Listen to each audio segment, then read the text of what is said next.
రాష్ట్ర ముఖ్యమంత్రి శ్రీ రేవంత్ రెడ్డి గారు ప్రత్యేక చొరవతోటి 2018 పంచాయతీరాజ్ చట్టాన్ని సవరిస్తూ ఒక ఆర్డినెన్స్ తీసుకురావడం ఇది అభినందనీయమైన మాట సందర్భంగా చెబుతూ కామారెడ్డి డిక్లరేషన్ అప్పుడు బీసీలకు 42% రిజర్వేషన్ ఇస్తామని చెప్పి మహేష్ కుమార్ గౌడ్ గారి నోట ఆనాడు వర్కింగ్ ప్రెసిడెంట్ హోదాలో పీసీ పెండుగా ఉన్నప్పుడు వారి చొరవ కూడా ఈ సందర్భంలో గుర్తు చేస్తూ 2018 పంచాయతీరాజ్ చట్టాన్ని సవరిస్తూ ఆర్డినెన్స్ తీసుకురావడం రాబో రోజుల్లో జరగబోయే ఎన్నికల్లో ఈ చట్టం వల్ల 42% బీసీలకు ప్రయోజనాలు ఉనగూరేటువంటి సందర్భాన్ని గుర్తు చేస్తూ రాష్ట్ర అసెంబ్లీలో బీసీలకు 42% బిల్లును బీసీ సంక్షేమ శాఖ మంత్రి పొన్నం ప్రభాకర్ గారు ప్రవేశపెట్టినప్పుడు ఆ 42% బిల్లును బలపరిచేటువంటి అవకాశం మాట్లాడే అవకాశం ఒక బీసీ బిడ్డగా నాకు రావడం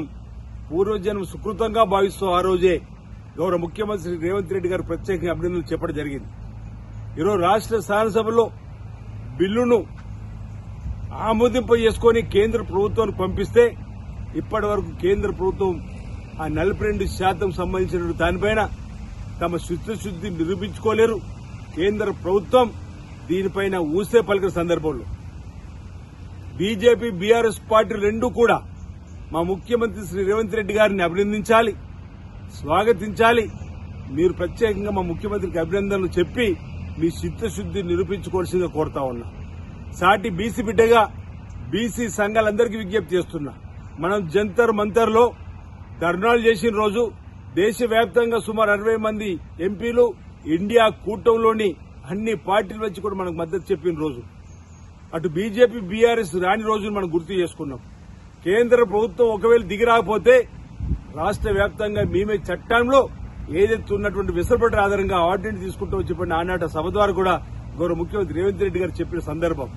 ఈ రోజు మనం ఒక ఆర్డినెన్స్ తీసుకుని వచ్చినాం.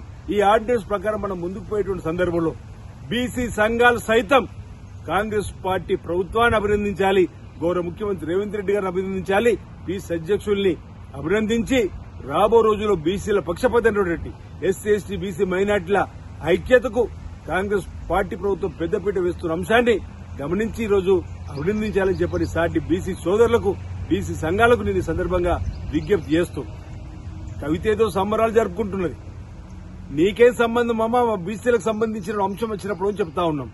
మీ పార్టీలో మా బీసీలు లేనట్టు బీసీలకు కూడా నాయకత్వం నువ్వే వహించిన రోజు మేము గట్టిగా అపోజ్ చేసినాం. మీకే సంబంధం మా బీసీలకు సంబంధించి అసలు నీ పోరాటం ఎక్కడుందో అని అడుగుతా ఉన్నా.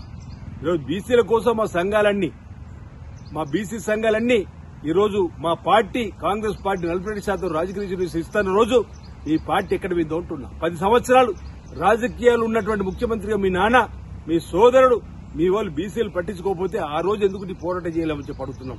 ఈరోజు మా పార్టీ 42% రిజర్వేషన్ ఇస్తాను కామారెడ్డిలో ఇచ్చినటువంటి దాని ప్రకారం ఈరోజు మేము ముందుకు వెళ్తుంటే మీరేదో రంగులు పూసుకొని మీరేదో సంబరాలు జరుపుకునేటువంటి కార్యక్రమం చేయడం ఇది అవివేకమైన మాట సందర్భంగా చెబుతూ కవితకు బీసీల ఉద్యమానికి ఏం సంబంధం అని అడుగుతున్నా. కవిత అసలు మా బీసీల పక్షాన్ని ఏనాడు నువ్వు నిలబడ్డావు అనేది కూడా ఈరోజు ప్రజలు చూస్తారు. ఈరోజు ముమ్మాటికి స్వతహాగా బీసీ బిడ్డ కాకున్నప్పుడు క్రెడిబిలిటీ అంతా కూడా గౌరవ ముఖ్యమంత్రి రేవంత్ రెడ్డి గారికి దక్కుతుంది. సమన్వయం చేసినటువంటి మరి పెద్దలు పొన్నం ప్రభాకర్ గారు, మహేష్ కుమార్ గౌడ్ గారు, ఈరోజు రాహుల్ గాంధీ గారు ఇచ్చిన ఆలోచనకు అనుగుణంగా ఏదైతే భారత్ జోడ్లో కులగాన్ని జరపాలన్నప్పుడు జరిపినామో దాన్ని ఆధారంగా లెక్క పక్కగా వచ్చిన తర్వాత శాస్త్రీయ పద్దతిలో ఈ అంశాన్ని ముందుకు తీసుకుపోవడంలో ఈ ప్రభుత్వం కృతనిశ్చయంతో మా చిత్తశుద్ది నిరూపించుకోవడానికి అవకాశం వచ్చింది.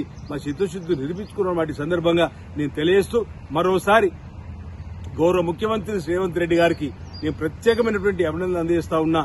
ఈ రోజు బీసీ బిడ్డలందరూ కూడా హర్షిస్తున్న వేళ, సంబరాలు జరుపుకుంటున్న వేళ ఓ పండగ వాతావరణం వచ్చేసింది మా బీసీలలో అనే మాట కూడా ఈ సందర్భంగా చెప్తూ మరోసారి మంత్రి మండలి పెద్దలందరూ కూడా నా వైపు నుంచి మా బీసీల పక్షాన ప్రత్యేకమైనటువంటి ధన్యవాదాలు తెలియజేస్తా ఉన్నాను. Subscribe us and press the bell icon for more interesting updates.